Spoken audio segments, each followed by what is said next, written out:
We're having a great time. We're smiling. We're laughing. Yeah. It's 2019, guys. How you doing?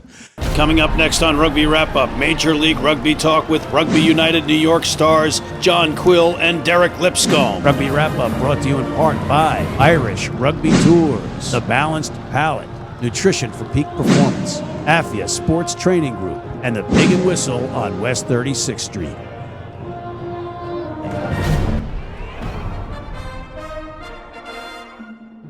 Hey everybody, welcome back to Rugby Wrap-Up. Matt McCarthy and Steve Lewis at the Fantasy Sports Network, Studio 34, and it's 2019, and we are still talking rugby.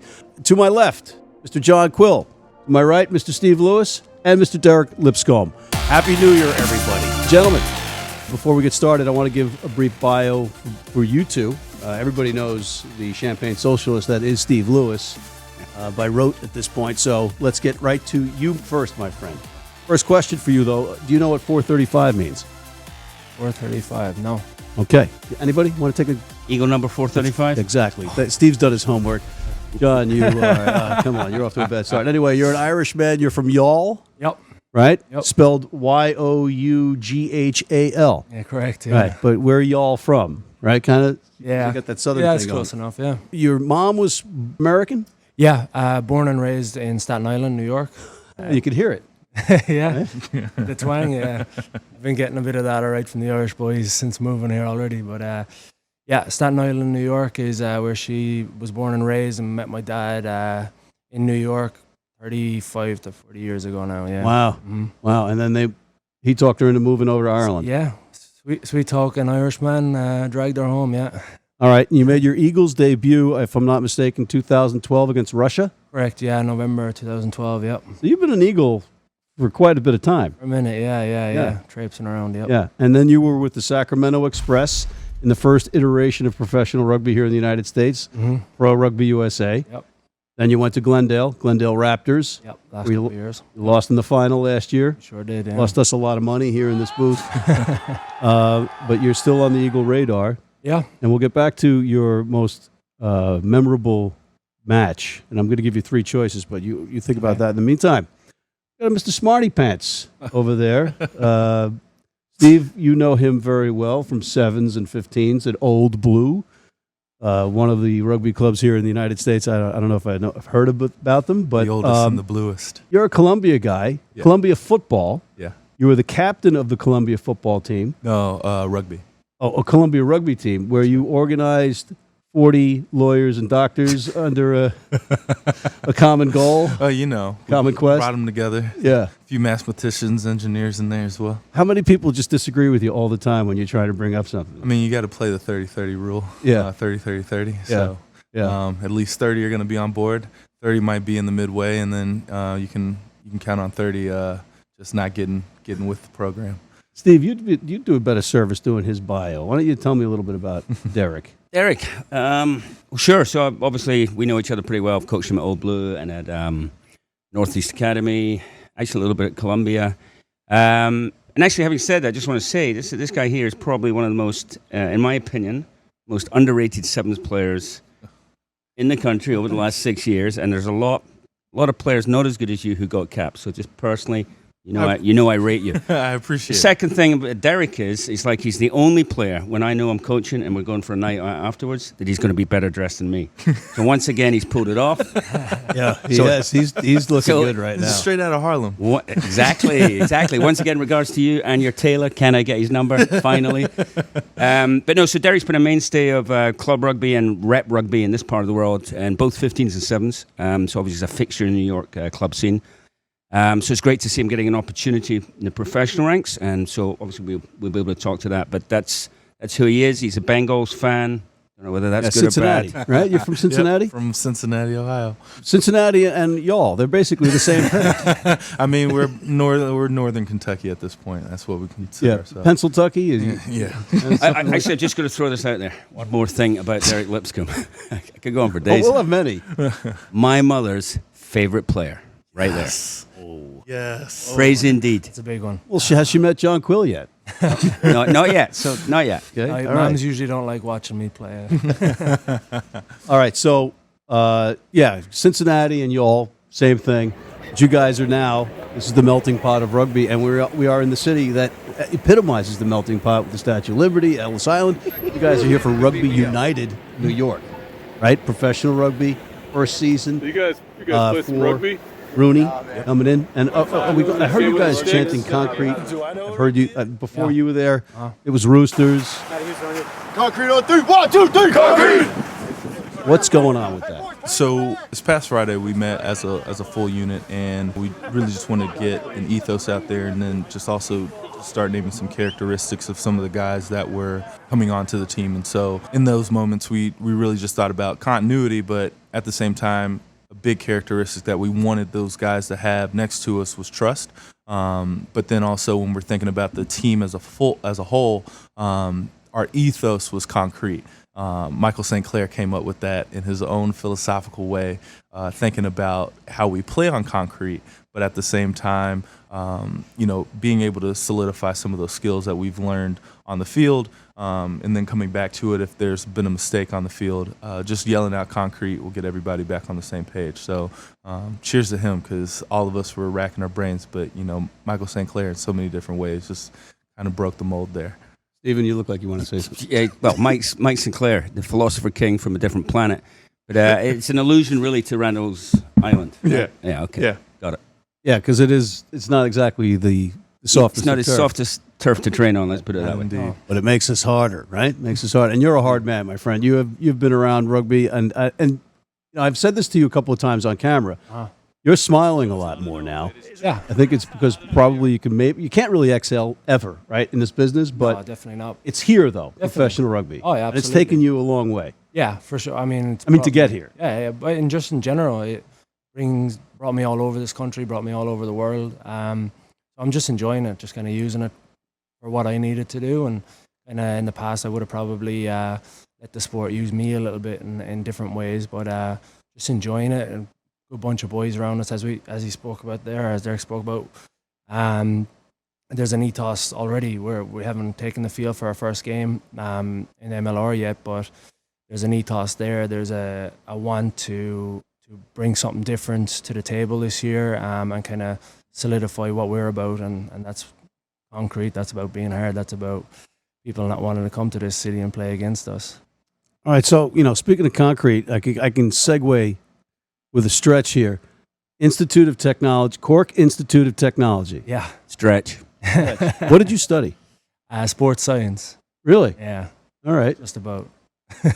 Is that what got you through with the groin injury through the Ireland match at Aviva? I think there was something else kind of got me through that, but yeah, I mean, it was the obvious choice coming out of school that I was going to do something within sports, but going forward now, it's definitely going to be something different off the field. I'm not looking to do that in my future anymore now. No, at all. No, baking. It is the baking thing. Yeah. So you have the baking in your blood, from what I understand, right? Yeah, absolutely, yeah. My dad's 4th generation, so hoping to make it 5th generation, and yeah. You going back to the Rock, Staten Island? No. Is that flour in your blood? Is that what they say? It makes them hard. I guess so. All right, so Derek, you've got a bit of a different background. A little bit. Ivy League. You started playing at Columbia? At Columbia, rugby at Columbia. And what was it, 7s first? 15s first. 15s first? Yep. With Sean Haran, Hayden James, BJ Weber. Are you the reason he fled to Australia? I am. I was gonna say, if it wasn't just, it's not just me. It's most likely Right. the pair of us Right. over the years that wore on them. And you teach kids. Yeah, And you teach them teach them how to read. how to read, Yeah, which is a lost art. I mean a little bit. I mean, with the screens in their faces these days, being able to pick up a hardcover book and being able to sit down and actually get through the pages can be a bit of a skill for these. What are their kids. ages? I've got them from 6. Sometimes I can go all the way up to 10. All right. Steve, questions? Sure. Actually, going back to the rugby, get away from your illustrious academic career. So you're slightly different in that John's here and full-time professional. Okay, so he's playing, as he did in Sacramento and Glendale. So you're based in New York. You have a job, which we've just discussed. So you're going to be part of this team, this squad, as essentially a part-time player. That's correct. So how do you see that? How has that worked out for you in terms of making practices? Do you feel you can contribute? Can you maintain the fitness levels, et cetera, et cetera? Right. I mean, the first thing's like just a big deal of discipline. With the full work day, I'm getting there at work at about like 7:45. Usually my last meeting ends somewhere around 5:30 to 6. So straight from there, I'm usually going to practice. And then on days like Wednesday where we don't have practice, I typically will go work out instead. So, throughout the week, at least 4 of those days, I'm either at practice or I'm in the weight room. But do have to figure out a balance there, given that, my fiance, for example, is a doctor. And so, we got to be able to figure out, who's cooking dinner, but then also, am I going to be able to do all the things I need to at home even, and just figuring out that balance. And so when we have away games, for example, being able to take that time, make sure that my lesson plans are all good to go, and also understand that, when I get into that school, I got to be focused on school, and when I'm on that field, I got to be focused on the field. And so it does take a great deal of discipline. The social life will come through rugby, but, a lot of my friends are on that field anyway, so, it's a great way to be able to mix all those things together. When are you sleeping? When I get home from practice, since I live in Brooklyn, just south of Prospect Park, I usually get in at about 10:30, maybe about 11. And so I go straight to sleep. I usually eat something on the train, and then I get back up at around 6. I'm back to work. So on that point, back to you, John. Obviously, you're involved at Glendale for a while, and Glendale had a similar situation where you have a core of players who are full-time, and then you have some guys who live locally, very good players, who just can't commit the time. How did that, obviously Glendale was a good team, how did that integration work? I mean, is it scheduling? Yeah. What are your thoughts on that? How does it work well? Well, it's a lot different here. Obviously, in Glendale, the commute isn't what it is here by any means. So that integration was made a little bit easier there. But it's a crucial part of it. These guys that are full-time professionals off the field and then come in and contribute to our team and teams across the league. That's what's kind of making this league run right now. Without these guys making sacrifices like they do, day in, day out, whether it's on like getting extra sessions in when no one else is watching, whether it's preparing so that they are coming home to a dinner or whatever it is. These guys, with their sacrifices and turning up to these sessions in the right frame of mind, ready to contribute, is really the difference in this league right now. And we seem to have a group of guys that know, okay, well, I'm going to have to be on a subway for 3 hours today, but it doesn't really factor into it. And I'm adapting to that pretty quickly. Well, I don't know what I say quickly. I've taken a lot of subways in the wrong direction already. But these are things that you can't really affect you in this league because you'll fall behind before you realize. So, y'all is on the southern coast of Ireland, right? Yep. And you've been in Sacramento. Yep. You've been in Glendale. Yep. Now it's New York. Why the move from Glendale to New York? Well, I actually spent a little bit of time here before 2015 World Cup. I came out here to get a finger surgery and played a couple of games with Nyack and fell in love with the city. Everything it was about, everything it had to offer. So when the opportunity came that I could come here and contribute to this team and experience the city properly, because it was only 3 or 4 months the last time I was here. It was an easy decision in the end. There's a lot of guys left Glendale that I would have been good friends with last year. There's 5 or 6 or 7 guys that moved for rugby or retirement or whatever it was. So there wasn't a whole lot in terms of that keeping me there any longer. So, as I said, using rugby for me at the minute, and this was an easy decision in the end. I'm looking forward to taking the field with these boys. Yeah. All right. On that note, we got to take a quick break, but we'll be right back with the RUNY Concrete Roosters and Steve Lewis right after this. Been blind since I was 4. And I've never seen a beer commercial or a beer label. None of that stuff influences me. I drink beer because of the taste. And my beer's Pabst Blue Ribbon. It has the taste and the flavor. What do you think's on the label? I think there's a naked woman riding on a unicorn, jumping over fire.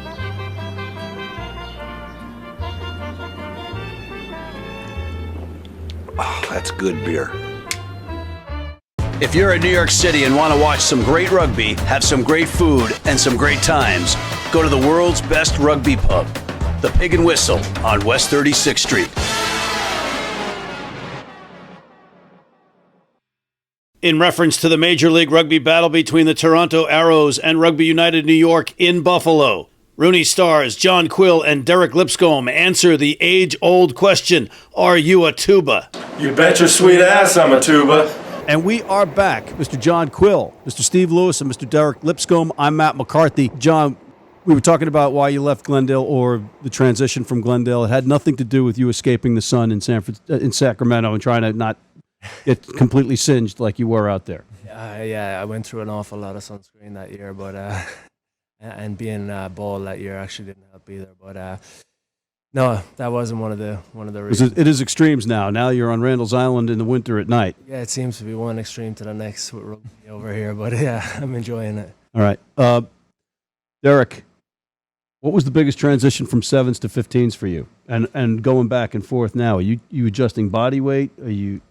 Yeah, definitely. In the summer, typically can't even keep weight on. So, for me there, it's a lot more, it's a lot of conditioning. So with that switch from 7s to 15s, you got to manage that space a little bit more. And so I'm playing prop 7s, but, usually I'm center wing for 15s. And so, it almost feels like the field's gotten smaller, even though it's the same size. It's just more guys on the field. But, the biggest thing is just kind of managing that body weight, especially, when you've got a job and you got to figure out times to get into that weight room and condition as well. You just got to be able to understand that, what they need, whatever that is that they need from you to do, you got to be able to do it. Stephen? Yeah, I've got a question for you. Uh-huh. So, a teammate of yours, whom I know quite well, do you believe, how many games do you think that Luke Hume will complete this season? Is this going to be on camera? No, I'm kidding. Podcast. I imagine that, he should be able to make the full season. 20 minutes here, full 15 there. I was going to say full 80 minutes each game. That'll be a PR for him as well. But I imagine that he can get through the season. You've got some really great we've got a really great staff to keep him Good healthy. medical staff? Yeah. So we've got a great medical staff to keep him healthy. So the Hume strings may survive. He might average 35, to 50 minutes a game, but that's going to be some time where he's going to be really putting in the work there. Well, maybe your experience. What did you have? 3 months as a mortuary assistant? Yeah. Well, right. I did it for a bit. For quite a bit, actually. All right, you got to tell us about that. So before I started teaching children, the job I had before that, the obvious job before that, making that transition, I was at Mount Sinai's mortuary department. So what did you lose a bet? No, so while I was at Columbia, my fiance also used to work there too. So she was there a year before I got there. And so she let me know that was an opportunity for me as well. So, I hopped in. They asked if, I had some time over the summer. So what I would do is go over to Mount Sinai. I would do my time there, and then I would lift, go to practice, and I would do that every day, essentially. Wow. I never knew this. Everyone's got a secret. Wow. So I can do autopsies. I still remember. It takes all kinds. Thing. Yeah. So quite soft with my hands, Nobody complained? Nobody complained, you don't have anybody looking over your shoulder. Very good, Matthew. Very good. Thank you. You don't have to worry about, answering or making a wrong move or anything like that. They don't mind. All right, so guys, RUNY, this is it, man. This is Rugby United New York, professional rugby in New York City. You're playing on Coney Island at the home of my New York Metropolitans, and I noticed that you have the orange and blue with New York Rugby Club and the Mets. I'm in heaven right now. So what are you looking forward to the most? What do you expect the most out of this season for you personally? Personally, probably just have to go back to enjoying it. Obviously, there's a World Cup at the end of this year that I'm working towards. I'm trying to get myself on that flight. but just kind of, as I said, enjoying it, getting stuck in with this group. First game really can't come soon enough. It's a long off season over here. So yeah, that's pretty much it. Just getting a bond and just getting some results, especially at home. Coming into New York. Yeah. You want to win these games.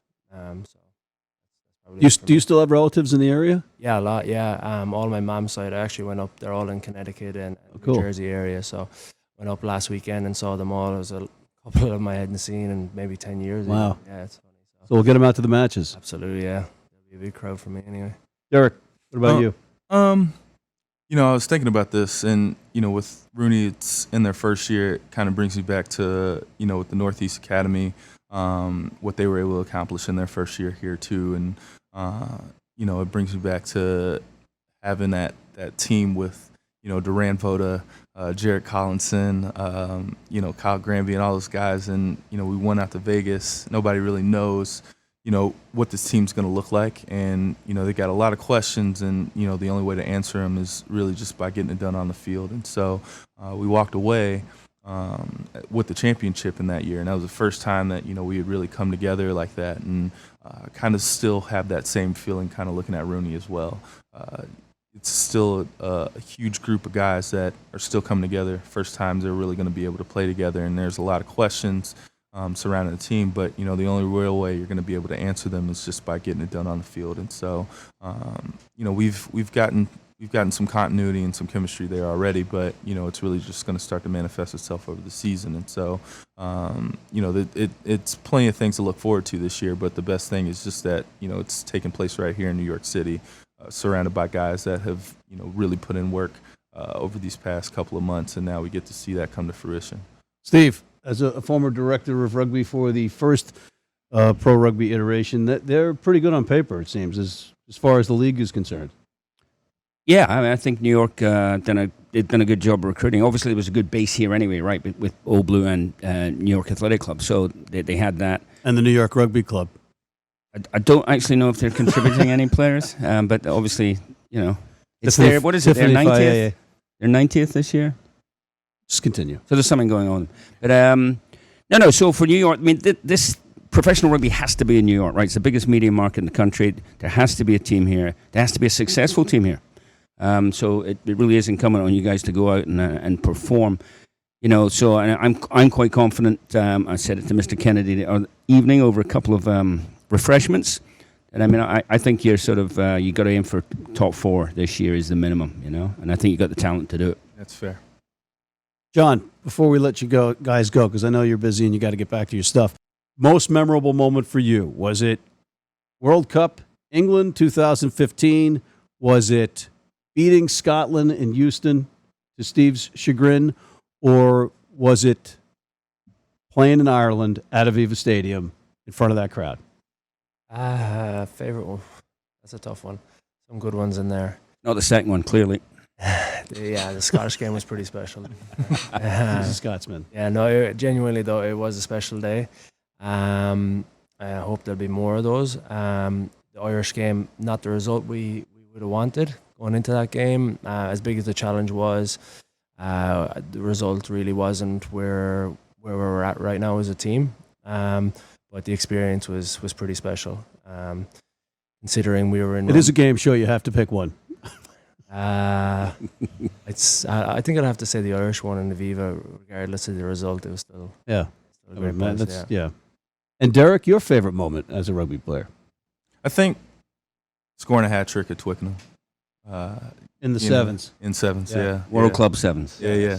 So when I ended up playing over at Blackheath, one of the guys that was playing with one of the sides ended up seeing me, and he was like, "Oh, you're the guy that scored the trick at Twick." And so I was like, "That's the first time." That's awesome. I've never heard it said that way before, but that was a great moment, just being able to go out there and actually like the home of rugby almost, it seemed like. And you guys won the plate. Yeah, we want to play. Yep. So hat tricks at Twickenham are great things, provided you're not wearing a white jersey. Yeah. Well, I think we can all concur on that one, gentlemen. I think we were actually. Yeah, we're good on that too. Good on that. On that note, on that astute observation by my esteemed colleague Stephen Lewis. On behalf of Mr. John Quill, Mr. Steve Lewis, and Mr. Derek Lipscomb, I'm Matt McCarthy for Rugby Wrap-Up at the Fantasy Sports Network, Studio 34 in New York City, signing off. Go RUNY.